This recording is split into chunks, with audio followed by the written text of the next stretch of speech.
ini ada satu pembicara hebat kita langsung dari Tanah Suci. Dari Mekah ada Bapak Ridwan Abadi. Selamat siang, Pak. Di sana jam berapa, Pak Ridwan? Di sini masih jam 7:30. 7:30 pagi ya? Oke, 7:30 berarti pagi. kita lebih cepat beberapa jam. Terima Betul, kasih, betul. Pak. Baik, Bapak Ibu. Pembicara kita ini yaitu Bapak Ridwan Abadi, kuliah di MM Asia juga loh, dari batch 7. Beliau adalah seorang pengusaha sukses berkah, seorang entrepreneur, business coach, juga seorang konsultan. Bapak Ridwan ini sudah malang melintang di dunia bisnis dan marketing sejak kurang lebih 20 tahun lalu, benar ya Pak ya? Kemudian beliau juga banyak membantu UMKM sehingga UMKM merintis usahanya juga menjadi sukses begitu ya. Kemudian punya banyak buku ternyata beliau dari pengalamannya selama kurang lebih 20 tahun. Ada beberapa buku berkaitan dengan bisnis dan leadership. Yang pertama, Pengusaha Sukses Berkah. Kemudian yang kedua, The Power of Synergy. Ketiga, 7 Jurus Banjir Order. Wah, ini kayaknya keren banget ya, Pak ya. Kemudian, Super Team for Super Productivity. Kemudian, Strategi Pemasaran Ekonomi Kreatif. Jadi Bapak Ibu, yuk mari beli bukunya Pak Ridwan supaya kita dapat insight banyak mengenai bisnis dan leadership.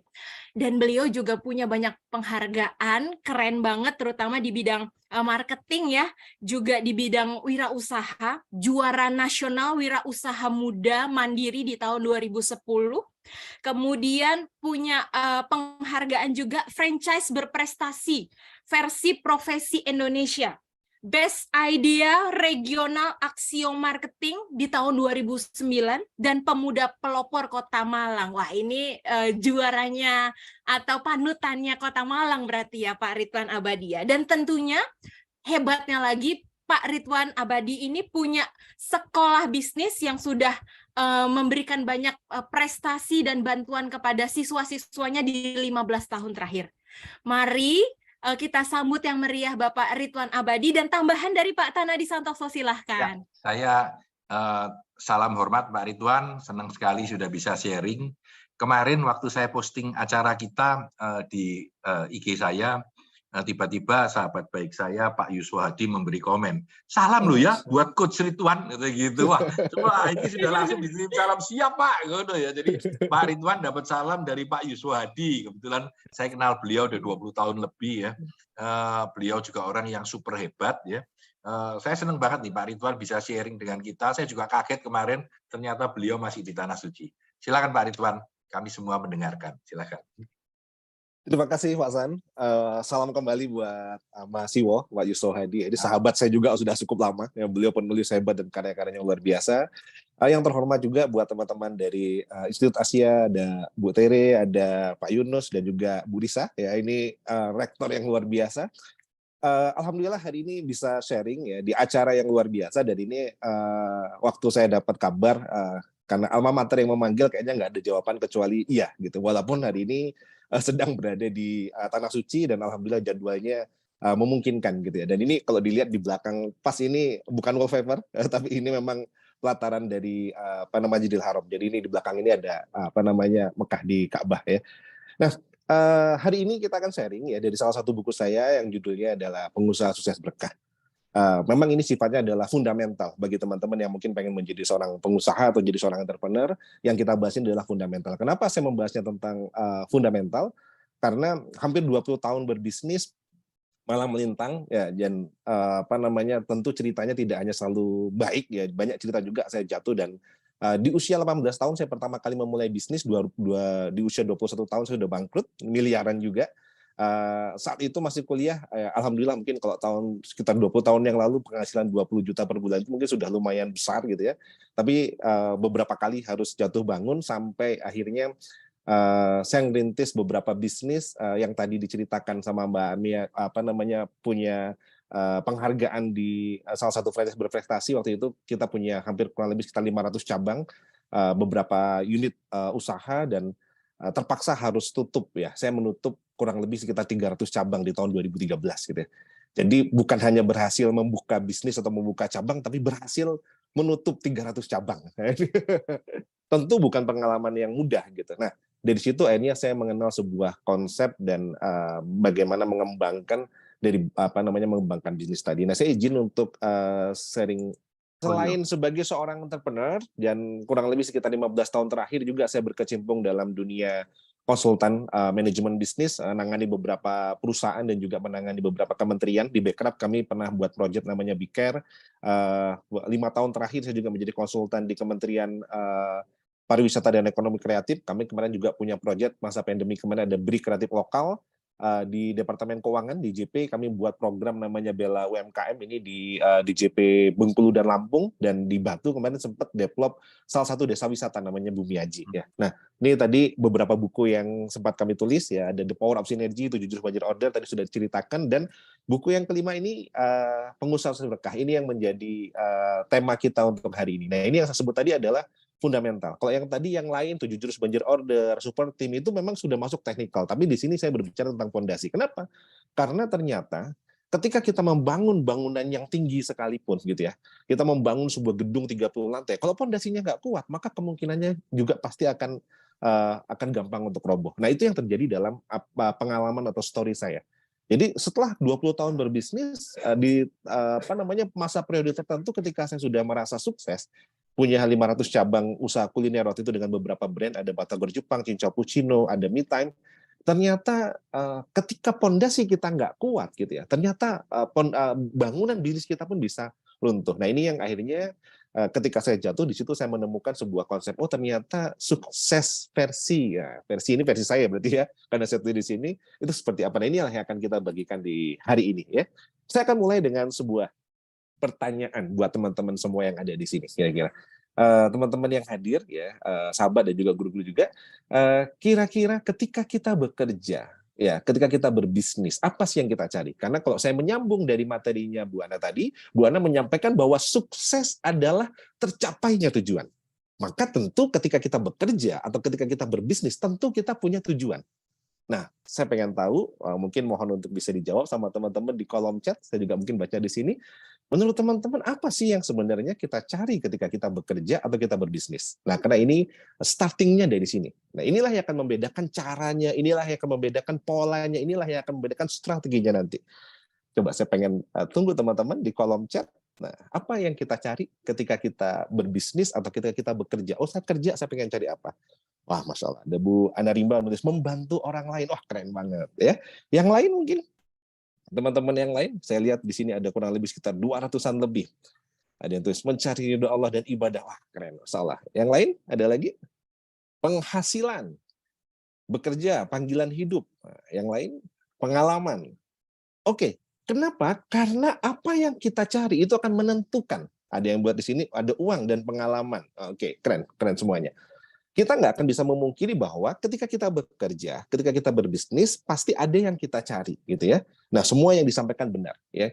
Kalau ada yang tadi bilang pengalaman saja, gitu ya, misalnya, oh saya mau cari kerja, cari pengalaman, gitu ya. Maka kemungkinan besar di tempat kerjanya, dia pasti hanya akan fokus dengan mencari pengalaman. Apakah nanti akhirnya bisa menghasilkan, bertumbuh dan seterusnya, itu pasti akan ke-trigger dengan tujuannya. Nah, maka saya mungkin akan kerucutkan ke dalam dua hal, ya. Karena saya tadi lihat ada beberapa yang bilang bayar zakat dan seterusnya, saya kerucutkan dalam dua hal, dua persepsi yang mungkin sederhana tapi kadang membuat kita akan berbeda cara berpikirnya.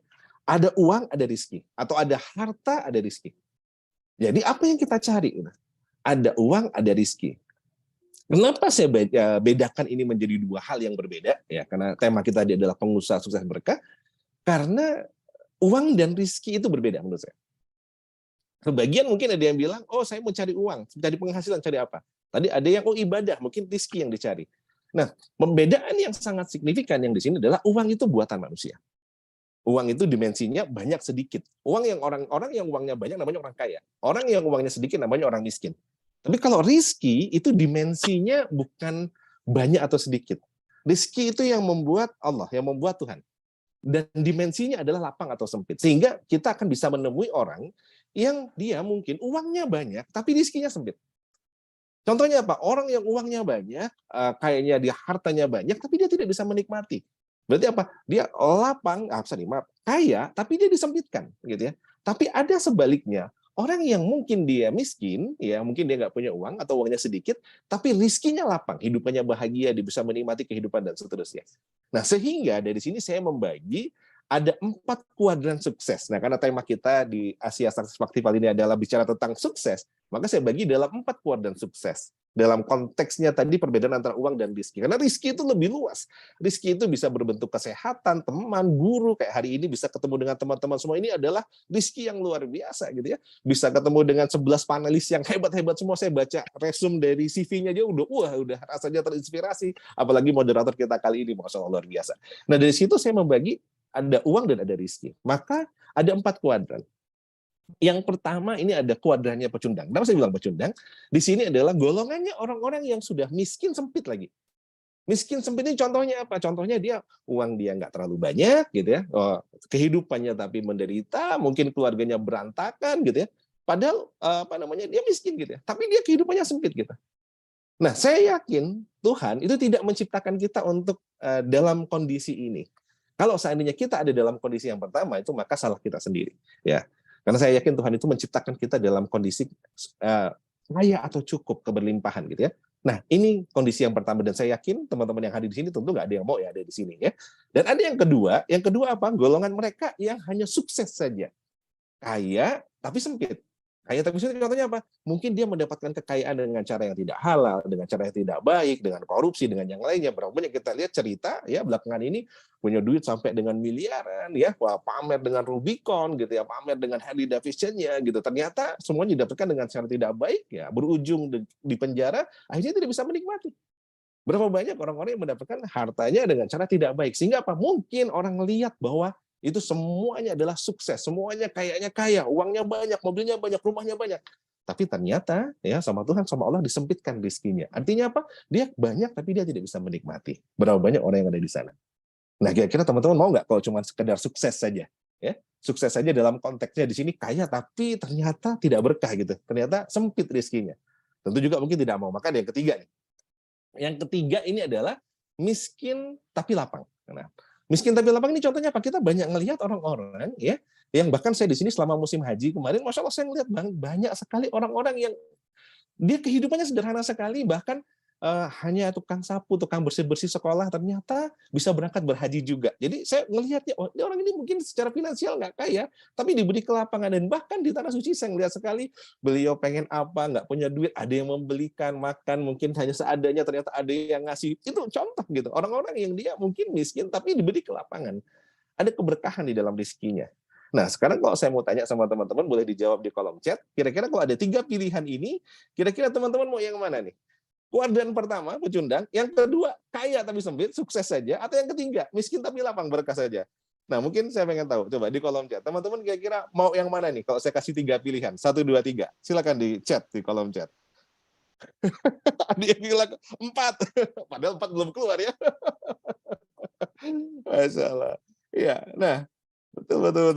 Maka kayaknya semuanya nunggu yang berikutnya, yaitu apa? Kolom yang keempat. Apa yang keempat? Nah ini, yaitu yang keempat adalah sukses dan juga berkah. Ya, kaya dan lapang. Kaya dan lapang ini apa? Kaya itu ya uangnya banyak, hartanya banyak, tapi diberikan kelapangan dalam rezekinya. Bermanfaat buat banyak orang, bermanfaat buat orang banyak. Baik itu ilmunya, baik itu hartanya, baik itu kehidupannya. Ya. Nah, inilah yang mungkin kita cari. Jadi kalau saya ditanya, maka menjadi pengusaha itu fundamentalnya kita harus benar. Karena kalau Anda terjebak dalam kolom nomor 2, kita hanya terjebak bahwa bisnis itu sukses itu hanya sekedar kaya banyak hartanya, bisa jadi kita akan menghalalkan segala cara, bisa jadi kita akan menggunakan cara-cara tidak baik, tapi bisa jadi itu akan berujung ketidakberkahan di sana. Tapi kalau kita sejak awal kita sudah punya frame, oh ya, saya pengen sukses dan berkah, saya pengen kaya dan lapang. Tapi jangan juga kita hanya sekedar nomor 3 yang berpikir, udahlah saya pokoknya jadi orang baik saja, udahlah saya nggak mau kerja keras, udahlah saya nggak mau ini. Ya akhirnya mungkin kita ada, tapi kita hanya untuk diri kita saja. Kalau kita pengen bermanfaat buat orang banyak, saya meneruskan tadi apa yang disampaikan Pak Philip, kita meninggalkan legacy, maka nomor 4. Anda harus menjadi orang yang kuat, orang yang kaya, dan juga memiliki kelapangan. Ya, 7 menit tersisa. Maka pengusaha sukses berkah itu menurut saya adalah orang yang kaya hartanya dan lapang rezekinya. Ya. Kalau kita bicara tentang moderator kita hari ini, Pak San itu sebagai guru saya belajar banyak dari beliau selama di Institut Asia. Ini contoh bagi saya. Beliau hartanya luar biasa kaya, tapi kita ngelihat kebermanfaatannya lapang sekali. Artinya apa? Lapang itu artinya menjadi pengusaha tidak cukup hanya sukses, tapi juga harus berkah. Ciri harta yang berkah itu adalah mengalirnya manfaat ke banyak orang. Kita ngelihat berapa banyak kampus yang beliau dirikan, berapa banyak program yang beliau buat, ilmunya berkah, kehidupannya berkah, menjadi inspirasi buat banyak orang. Ya, hartanya bermanfaat, masya Allah itu luar biasa. Ya, kalau kita ngelihat sebagai contoh portofolio, ada Pak San di sini sebagai portofolio yang luar biasa. Banyak teman-teman yang luar biasa, ada Pak Yunus, ada teman-teman yang lainnya. Nah, maka teman-teman yang pengen menjadi pengusaha, pastikan Anda menjadi pengusaha yang sukses dan berkah. Nggak cukup hanya sukses saja. Kenapa? Pengalaman saya dulu kejar sukses saja, usia 20-23 tahun, saya sudah punya BMW, mobil ada 3, punya rumah. Ternyata satu ketika Allah balik itu semua, dan saya mulai lagi dari nol. Disitulah saya mengerti, oh ternyata nggak cukup hanya sukses. Tapi kita juga harus memiliki keberkahan di dalamnya. Nah, teman-teman, berbicara tentang sukses berkah. Kalau tadi mungkin kita berbicara gimana caranya, nah mungkin terakhir sesi ini saya berbicara bagaimana caranya kita untuk menjadi sukses dan berkah. Sukses berkah itu adalah kapasitas. Sukses berkah is capacity. Jadi sukses berkah itu kayak apa? Kayak kapasitas. Kenapa? Rizki tadi itu Allah turunkan dari langit ke air hujan. Jadi rizki itu Allah umpamakan ke air hujan. Nah, kita manusia itu kayak gelas. Kalau saya buat gelas, di luar sana ini sedang hujan deras, saya bawa gelas saya keluar, berapa banyak air yang bisa saya tampung? Ya, hanya segelas saja. Kenapa hanya segelas? Karena kapasitas saya hanya segelas. Kapasitas saya hanya segelas. Tapi kalau seandainya saya bawa keluar itu ember, maka ketika hujan deras, saya dapat ember. Kalau saya gali kolam renang, maka saya akan dapat kolam renang. Kalau saya bendung itu yang namanya sungai, maka saya akan dapat satu bendungan. Artinya kita dapatkan sesuai dengan kapasitas kita.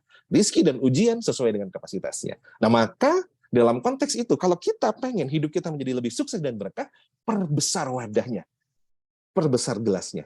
Ya, jangan hanya jadi gelas, tapi perbesar jadi ember dan seterusnya. Kita selama ini hanya fokus dengan isinya. Kita ngelihat, kok saya cuma dapat penghasilan 3 juta ya, kok saya cuma hasilnya kecil ya, kok bini saya cuma segini. Kita terlalu fokus dengan isi, kita lupa untuk memperbesar wadahnya. Sementara yang namanya wadah, memperbesar kapasitas. Kapasitas itu kalau dalam rumus fisika itu namanya volume. Volume itu rumusnya adalah panjang kali lebar kali tinggi. Nah, manusia juga memiliki 3 dimensi ini, ya. Manusia itu juga punya dimensi untuk bisa memperbesar volumenya. Apa? Manusia punya panjang, punya lebar, punya tinggi. Apa yang lebar? Kayak badan saya, lebar badannya, body, ya. Dan dimensi manusia yang kedua, manusia itu diberikan yang namanya juga pikiran. Yang ketiga itu ada yang namanya adalah jiwa, ya, soul, ya. Nah, di dalam body, raga kita itu tempatnya amal, tempatnya action. Maka kalau kita pengen sukses, maka kita harus banyak beramal, banyak action, ya. Yang kedua itu di amal kita dalam konteks raga kita tempatnya kita untuk kerja keras. Dan ciri orang-orang yang bekerja keras nanti hasil akhirnya akan bisa menjadi seorang leader yang bahagia tentunya, ya. Karena kalau kita nggak mau kerja keras, kita bisa jadi leader yang menderita, ya. Yang kedua, ya, di dalam konsep kapasitas ini tadi adalah, saya percepat saja. Nah, yang kedua adalah pikiran, mind, ya. Nah, jadi kalau yang kedua itu kita dikasih pikiran, yang membedakan manusia dengan yang lainnya, kita dikasih pikiran. Nah, maka dalam konteks ini, maka tugas kita adalah apa? Di situ tempatnya ilmu, tempatnya strategi. Nah, kalau kita pengen dapat ilmu, dapat strategi, maka kita harus kerja cerdas. Nah, disinilah sumbu ini tempat kita harus belajar. Kenapa saya masih belajar lagi tadi ditanya S2 di Asia? Karena saya ngerasa bahwa belajar itu dari buaya sampai liang lahat. Sebelum saya dikubur, saya akan terus belajar. Dan di S2 Asia, Masya Allah, luar biasa. Banyak banget ilmu yang saya dapatkan, fresh, segar, dan banyak praktisi-praktisi yang datang ke sana. Ya, kenapa? Karena kita harus panjangkan, ya, kerja cerdas. Dan berikutnya ada yang namanya soul, jiwa. Jiwa itu tempatnya apa? Tempatnya iman dan belief, ya, keyakinan kita. Nah, disitulah kita kerja beruntung. Dan di situ hasilnya apa? Rizki yang lapang dan sempit. Maka kalau dalam konteks tadi, kalau kita berbicara bagaimana caranya kita untuk bisa memperbesar wadah tadi, memperbesar kapasitas, maka apa yang harus kita lakukan? Teman-teman semua yang sudah kerja keras, maka tambah dengan kerja cerdas. Yang sudah kerja cerdas, jadikan kita bisa kerja beruntung. Nah, saya banyak belajar juga tentang keberuntungan dari Pak San, ya, yang beliau juga membedah banyak tentang teori keberuntungan. Dan saya sangat percaya dengan keberuntungan ini. Dan orang-orang beruntung adalah orang-orang yang memiliki belief, orang-orang yang memiliki keimanan kepada Tuhan.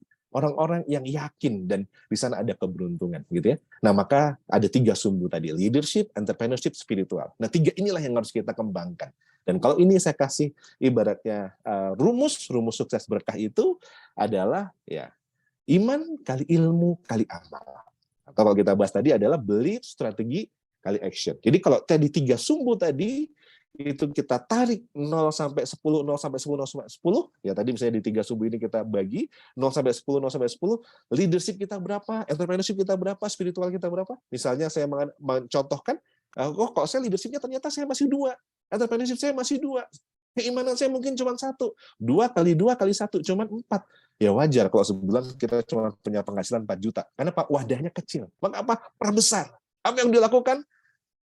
Yang pertama, tinggikan iman. Yakinnya kita harus ditinggikan. Ya, tinggikan iman kita. Semakin believe. Apa yang membedakan? Saya melihat para panelis tadi, ya, dari mulai Pak Made, Bu Ana, dan seterusnya. Mereka adalah orang-orang yang punya belief yang luar biasa, keyakinan yang luar biasa, punya keimanan yang luar biasa. Nah, dengan keyakinan tadi ditambah dengan mereka belajar luar biasa. Terus tanpa henti sampai nanti ada profesor juga yang akan belajar ke sini. Ini keren banget gitu ya. Nah, kalau sudah yakin, dimulai dengan keyakinan. Yang kedua, panjangkan ilmu. Jangan berhenti belajar. Belajar terus, dimanapun, kapanpun ya. Nah, yang ketiga, lebarkan amal. Ilmu itu kayak daging. Sedaging-dagingnya ilmu kita belajar hari ini, gitu ya. Kalau nggak segera dimasak, busuk juga. Sama, ilmu itu kalau nggak segera dipraktekkan, ya nggak jadi apa-apa. Saya pernah mengawal suatu perusahaan sebagai klien kami. Saya ngawal dari dia masih startup, dan hari ini sudah menjadi perusahaan yang sudah jadi korporasi besar, cabangnya udah ratusan, bahkan omsetnya sudah tembus di atas 300 miliar. Saya ngawal kurang lebih 7 tahun terakhir. Ini luar biasa. Nah, ini teman-teman semuanya. Maka apa ya rumusnya? Ya, rumusnya untuk sukses berkah adalah apa? Nah, maka tinggikan iman, panjangkan ilmu, lebarkan amal. Jadi tadi, believe, strategi, action. Belief kita, strategik, dan action kita. Nah, kalau ini kita lakukan terus, maka insya Allah, ya, nggak usah pusingkan hasilnya, fokus saja memperbesar kapasitas. Fokus memperbesar wadahnya. Nah, kalau wadahnya semakin besar, maka Tuhan akan mengisi dengan rezeki yang jauh lebih banyak buat kita semua. Maka teman-teman, ya, jangan Anda lihat berapa hasil yang Anda terima hari ini, tapi terus berintrospeksi sebab besar kapasitas yang Anda miliki. Perbesar kapasitas, maka insya Allah rezeki akan mengikuti. Insya Allah mungkin itu yang bisa sampaikan dari Tanah Suci. Doa terbaik buat teman-teman semua. Saya kembalikan kepada moderator. Mungkin ada waktu untuk kita bisa tanya jawab atau yang lain. Ya, saya ingin mulai dengan kegagalan. Karena hampir semua orang yang saya lihat dalam bisnis sukses selalu pernah mengalami itu. Karena hal itu biasanya justru memacu orang itu menjadi lemah atau dia malah berusaha lebih keras dan menjadi sukses. Boleh nggak Pak Ridwan sharing sedikit untuk mereka yang sedang atau akan dalam perjalanannya suatu saat mengalami kegagalan, kira-kira tips apa untuk mengingatkan mereka bisa bertahan atau bahkan bangkit kembali? Silakan Pak Ridwan. Oke. Terima kasih Mas San. Saya akan jahit materi-materi dari pemateri sebelumnya. Karena saya juga ikut menyimak dari materi pertama, dari jam 4 pagi di sini tadi. Sebelumnya tadi Pak Philip menyampaikan tentang game. Ya. Game itu yang menjadi cara saya menyikapi dari masalah.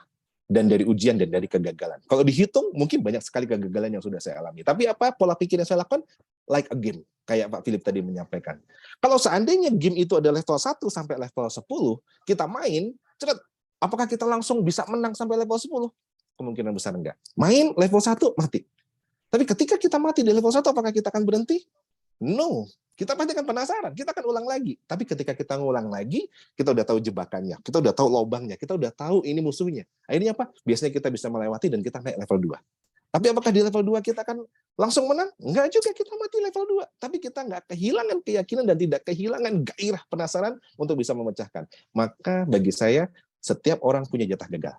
Kita nggak pernah tahu berapa jatah gagal kita. Mungkin 10 kali, mungkin 15 kali, mungkin 20 kali. Semakin banyak Anda gagal, berarti semakin dekat Anda dengan sukses. Kalau kita menghindari kegagalan, maka sesungguhnya kita hanya menunda kesuksesan kita. Just like a game. Kayak kata Pak Philip tadi, karena sukses itu adalah bagian bagaimana kita menyelesaikan jatah gagal kita. Ya, semoga jatah gagal Anda tidak banyak, 3-4 kali saja, sehingga Anda bisa sukses. Ya. Mungkin itu, Pak San, bagi saya. Terima kasih, Pak Ridwan. Seperti itu. Buat teman-teman yang mau tanya, boleh. Ya, karena Pak Ridwan nanti tidak sempat tanya-jawab, karena setelah ini beliau harus bergerak. Ya. Terima kasih atas kebersamaannya bersama dengan tim kami di Institut Asia. Ada yang mau tanya? Satu pertanyaan, silakan. Iya, Pak San, terima kasih banyak atas waktunya. Kesempatan hari ini saya sampaikan terima kasih pada teman-teman yang luar biasa yang hari ini menginspirasi kita semuanya. Assalamualaikum warahmatullahi wabarakatuh, Pak Ridwan. Waalaikumsalam warahmatullahi wabarakatuh. Oke Pak Ridwan, saya terinspirasi dengan Bapak tadi tentang masalah kuadran tadi itu. Ternyata kita ini harus lapang dan kaya ya, Kaya. harus kaya dan lapang. Gitu. Nah, bagaimana teman-teman ini bisa ini Pak, bisa apa? Bisa melebarkan wadahnya. Kira-kira ada tipnya bagaimana Pak? Kan biasanya kita nggak tahu, kita effort aja gitu. Tahu-tahu wadah kita ini sebenarnya kecil gitu. Nah, itu bagaimana Pak Ridwan bisa menginspirasi kita Pak? Terima kasih Pak. Oke, makasih Pak Yunus. Ya. Seperti yang tadi saya sampaikan bahwa wadah itu saya ambil teori rujukan dari teori fisika. Ya. Wadah atau volume. Volume itu rumusnya panjang kali lebar kali tinggi. Nah ternyata manusia itu punya 3 dimensi seperti handphone.